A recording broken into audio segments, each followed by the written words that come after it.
Mga master, okay lang bang? Huwag niyong skip ang mga ads sa aking mga video kung okay lang mga master. Salamat sa solid na suporta po. Yon, what's up mga masters? Nandito na naman tayo sa panibagong araw, panibagong kabanata na naman ang pagsasama-samahan natin ngayon guys.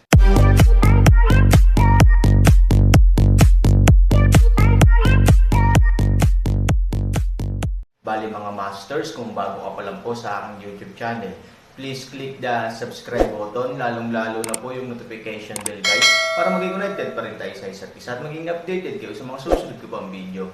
Bali mga masters, bago natin umpisahan ng kwento ay mag-shoutout po muna tayo para sa mga solid nating tagapakinig. Yun na nga mga masters, no? Bali hindi na ito patagalin. In 3, 2, 1, let's go! Tulad ni Han Sanchen ngayon, lahat ng ginagamit niya ay hango lamang ng mga komprehensibong estratehiya gaya ng walang laman na diskarte sa lungsod. Ito ang pakinabang ng kasaysayan, at ito rin ang pinakamahalagang karanasan na iniwan ng mga sinaunang tao sa mga susunod na henerasyon. Ang libu-libong taon ng sibilisasyon sa mundo at ang mahabang kasaysayan ng bansang ating tinitirhan ay ang pinakamahalagang bagay. Ang hakbang na ito ay talagang mapanganib, ngunit ang resulta ay talagang perpekto. Ngumiti si Wei Niu at sinabing, parang lusot din ang agwat na sinadya mong ilantad. Tumanggo si Han Sanchen, at ang butas ay talagang sinadya ng kanyang sarili. Ang pangunahing layunin ng mga diskarte na ito ay upang takutin ang kalaban, hindi ang Han Sanchen ay talagang maraming mga reinforcements upang suportahan ang kalaban. Sa makatuwid, kinakailangang bigyan ng pagkakataon ang kalaban na mabuhay, upang hindi ito isipin ng kalaban sa pinakamahirap na oras. Ang dami, pero tumakbo agad papunta sa Shenko. Dahil ligtas silang makaalis dito, ang una nilang naisip ay kung paano makaalis dito ng ligtas. Kung haharangan mo ang isang tao, talagang pinipilit mo silang lumaban hanggang kamatayan. Malinaw naman, ang Han Sanchen ay kasalukuyang walang kapital o mga kwalifikasyon upang makipagkompetensya ng direkta sa iba. Talagang totoo ang sinabi mo, mahinang tumawa si Han Sanchen. Ang mga inapo ay talagang mabigat. Hindi napigilan ni Wei Niu na mapabuntong hininga. Sa buong panahon, sinabi ng mga tao na ang mga tao dito ay napakahina, ngunit maaari silang maging Panginoon ng mundo, iyon ay dahil regalo sila ng Diyos. Ngunit ngayon ay tila na kung anumang bagay ay naging master nito, dapat mayroong isang dahilan kung ito ay may mga epekto. Ang mga tao ay maaaring tumayo sa mundong ito at maging mga master dahil sila ay sapat na matalino. Kung minsan, ang karunungan ay maaaring napakahina sa harap ng ganap na kapangyarihan, ngunit kung minsan, ang ganap na kapangyarihan ay maaaring mukhang napakamangmang at mangmang sa harap ng karunungan. At least, ang alon na ito ng mga kaaway ay napakamangmang at walang alam. Mr. Han, umalis muna tayo dito. Tanong ni Xiaono, nag-aalala ako na kung mag-react ang kalaban sa oras na iyon, muli nilang palibutan ang lugar na ito. Nagmamadaling tumanggo si Lian Hua sa oras na ito at sinabing, oo, paano kung mabilis tayong makahanap ng bagong mapagtataguan, kung tutuusin mula sa kasalukuyang oras, ang tanghali ay hindi masyadong malayo. Kapag dumating kami ng tanghali at dumating ang aming mga reinforcements, kami ay tunay na ligtas. Ngumiti si Han Sanchen, mananatili tayo sa kinaroroonan natin. Pagkatapos makapasok ang kalaban, hindi may iwasang tumingin sila sa ganitong paraan habang umaatres, baka pagkatapos magkamalay, malalaman talaga nila ang mga clue. Sa makatuwid, ito ay tunay na posible para sa kaaway na bumalik. Gayunpaman, mas maraming nangyari, lalong hindi makagalaw si Han Sanchen. Dahil kung lilipat ka ulit sa ganitong oras, ililipat mo ba ang watawat o mananatili? Kung ililipat mo ang bandila, mas madali para sa kaaway na matuklasan ang kapintasan. Kung hindi mo ginalaw ang bandila, maaaring matuklasan din ng iyong kaaway na may mali. Ang dalawang sitwasyong ito, kahit alinman ang mga ito, ay hindi ka nais-nais sa Han Sanchen. Dahil lahat sila ay disadvantageous, kung gayon natural, walang ginagawa at walang hinipo ang pinakamakatwirang bagay. Hindi na kailangan pang guluhin ang sarili natin sa mga oras na ito, kahit bumalik sa katinoan ang kalaban, mas matatagalan pa ang pagbalik-balik nito. Maghintay muna tayo dito saglit, anyway, malapit na magtanghali di ba? Kung hindi ka gagalaw, walang makikitang flaws, mapansin man ng kalaban na may mali. Hindi sila maglalakas loob na umatake ng padalos-dalos, sa karamihan, ito ay reconnaissance ng isang maliit na grupo ng mga sundalo. Ngunit ang ganitong uri ng reconnaissance ay halatang hindi magiging masyadong malapit, kaya pagkatapos nilang magkaroon ng masusing pag-unawa dito, ito ay talagang magtatagal ng medyo mahabang panahon. Then ayon sa kagustuhan ni Mr. Han, dito na lang tayo maghintay. Medyo nagulat si Xiaono. Pagkatapos ng lahat, mula sa isang hindi malay na pananaw, ang paraan ng paghihintay ni Han Sanchen sa lugar ay tila masyadong mapanganib. Gayunpaman, nagtagumpay na si Han Sanchen sa pinakakritikal na unang hakbang, sa makatuwid, ang lahat ay mas kumbinsido sa kaayusan ni Han Sanchen. Mahinang ngumiti si Han Sanchen, eksaktong, ito ang pinakamagandang plano para sa atin sa ngayon. Pagkatapos ng kumpirmasyon ni Han Sanchen, walang sino man ang tumanggi sa anuman, dagdag pa nito, pagod na ang lahat, kaya bumangon na lang sila at nagpahinga. Para naman kay Han Sanchen, hindi siya tuluyang tumigil at nagpahinga, inayos muna niya na maghintay sa pwesto ang mga sundalong hipon na dumating sa suporta. Tsaka dapat nakaayos na ang mga arrangement para sa mga sundalong hipon. Ang mga sundalo ng hipon ang may pananagutan sa pagtataas ng watawat, kaya dapat silang magpanatili ng isang tiyak na posisyon. Sa posisyong ito, nakatadhana na hindi basta-basta makagalaw ang mga sundalong hipon, dahil kailangan nilang tiyakin ang posisyon ng kabuoang bandila. Kung sila ay mura, malamang na ang kalaban ay makakahanap ng ilang butas dito. Ang pinakamahusay na paraan ay syempre para sa kanila na tumayo at hindi masyadong gumagalaw. Sa kasong ito, mula sa malayo, ang kaaway ay magmumukhang ang kanilang hukbo ay palaging nandyan. Syempre, imposibleng manatiling ganap na tahimik. Pagkatapos ng lahat, sa sandaling ang kalaban ay lumapit para sa reconnaissance, hindi ba ito ay ganap na malantad? Sa makatuwid, gumawa ng layout at fine-tuning si Han Sanchen. Ang lahat ng mga mandaragat ay tumayo sa pinakalabas na gilid.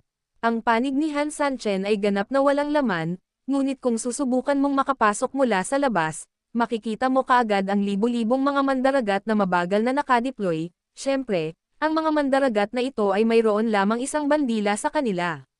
Sa ganitong paraan, wala na ang mga gang. Matapos ang lahat ng gawaing ito, pinili ni Han Sanchen na magpahinga kung nasaan siya. Tutal, kailangan niyang maghintay hanggang tanghali. Gayunpaman, nang malapit nang magpahinga si Han Sanchen, may mga pagsabog ng tunog sa ilalim ng lambak.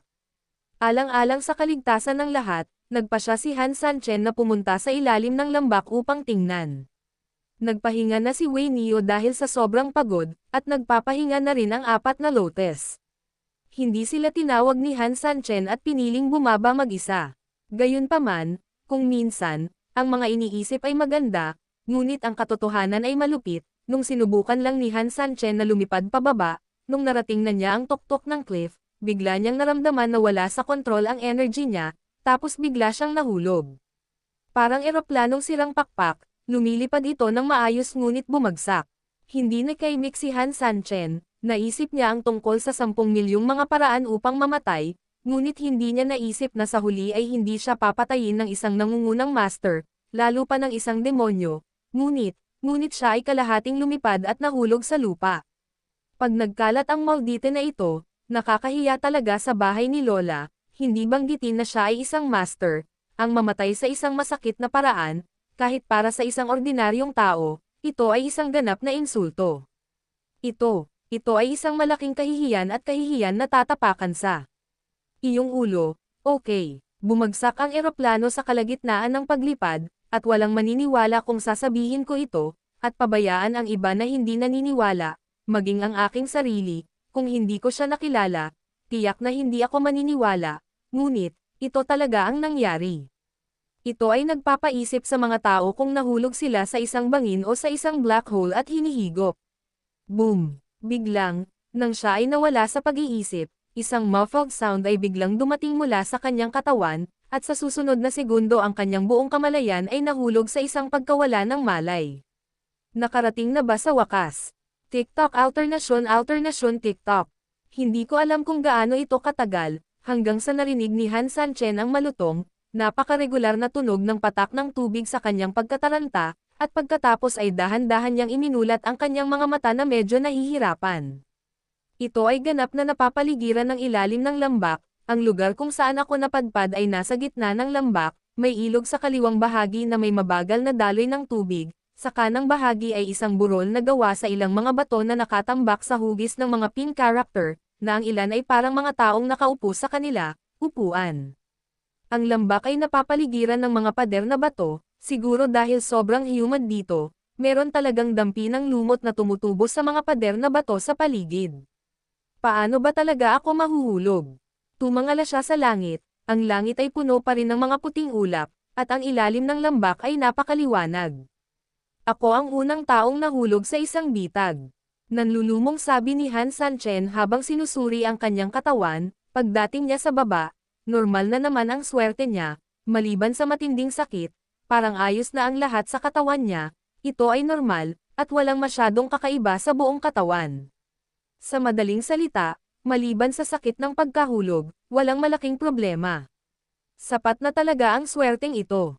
Para kumpirmahin na walang mali, tumalon si Han Sanchen ng ilang beses pagkatapos tumayo, malaya nga siyang nakagalaw at hindi man lang naapektuhan, ang mali lang, bakit nakakarinig ako ng kaunting kakaibang tunog tuwing tumatalon ako?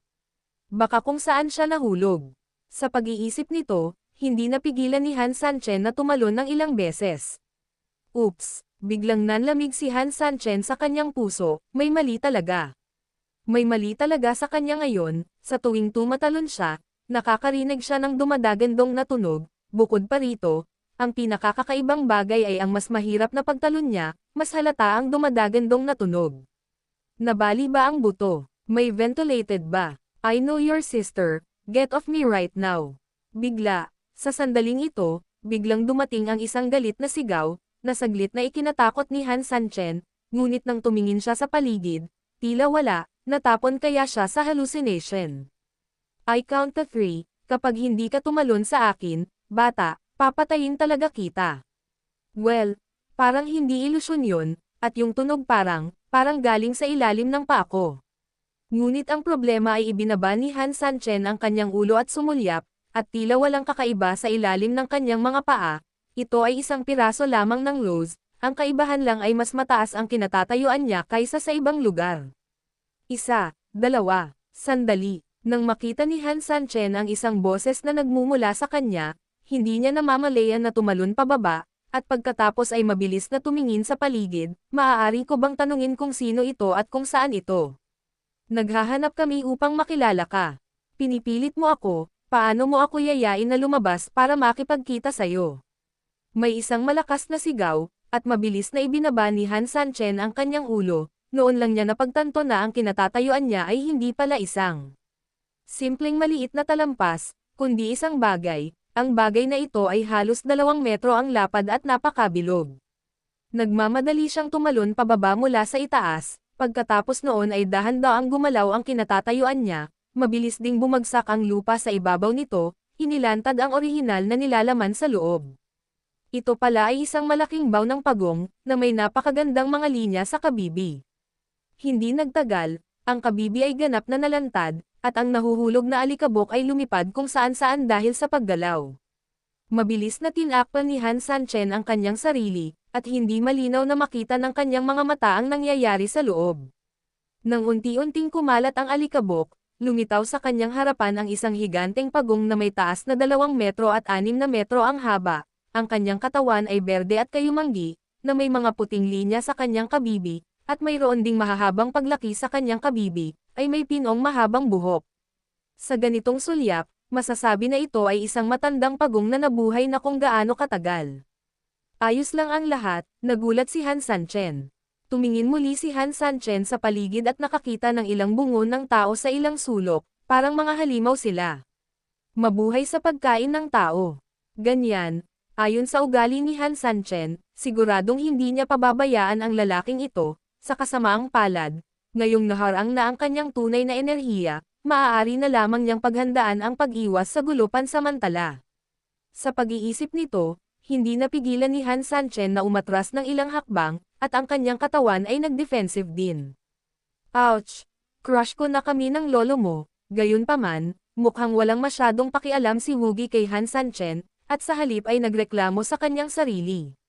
Sa kasalukuyang sitwasyon, Ang sorpresa ay ang pinakamahusay na paraan upang sumulong, munting pagong, panoorin ang iyong galaw.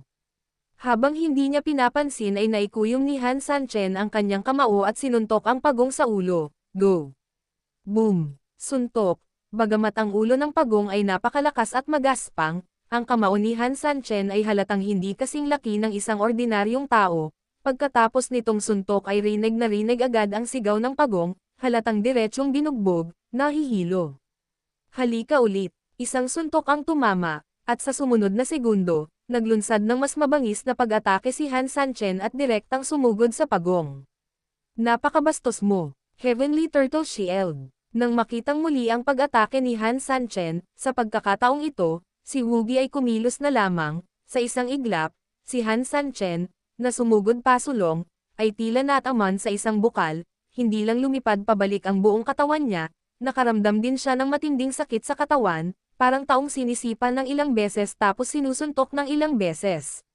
Damn, this guy has such evil spells, it's not simple. Nang makitang nabigo ang lahat ng kanyang pag-atake at agad na napaatras, hindi napigilan ni Han Sanchen na sumimangot nang bumangon siya mula sa lupa. I call this magic. Anong klaseng magic yan? Bah, how dare you call your magic sa pamamagitan ng pagkain ng gamot ng tao? Come again. Bumangon si Han Sanchen sa lupa at muling sumugod patungo sa pagong. Walang magawang umiling si Woogie, Tiangwei Shield. Yun na nga mga masters, no? Bali panibagong kabanata na naman yung natapos natin ngayong gabi. Muli, maraming salamat po talaga sa walang sawang suporta po sa aking YouTube channel na talagang inaabangan nyo po ang bawat upload ko po. Bali mga masters, magkita-kita ulit po tayo bukas ng gabi at ngayon po ay magpapaalam po muna tayo. Bali mga masters, bye-bye!